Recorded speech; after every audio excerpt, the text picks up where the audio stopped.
Assalamualaikum Pak Cik. Salam, Mek. Rajin Pak Cik nyapu pagi-pagi Oh, gini pagi-pagi tu tak ada kerja nyapu lah. Dok, saya baru je pindah sini Main dulu baru. Ni dok ngemah kakak rumah gini. Oh, gitu.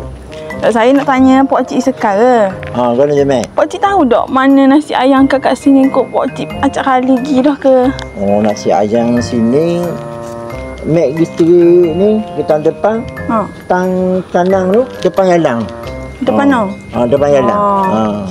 Tak apa, nanti saya tengah cari Pak Cik. Pak Cik nampak macam lama dah duduk sini Oh, Pak Cik dah lama dah sini. 2 tahun Pak Cik duduk sini. 2 tahun dah? Lama dah Pak Cik di sini. Dah tak apa lah. Dah Pak Cik kata kedai nasi ayam dia. Pak Cik kata murah ke kan? Dia memang best, sedap. Kedai waktu murah. Memang murah dah kedai tu. Tak apa Pak Cik, nanti saya tengah cari. Tak apa Pak Cik, jumpa lain kali pula Nek jalan malai-malai deh. Okey. Okey. Assalamualaikum Pak Cik. Waalaikumsalam, Mek.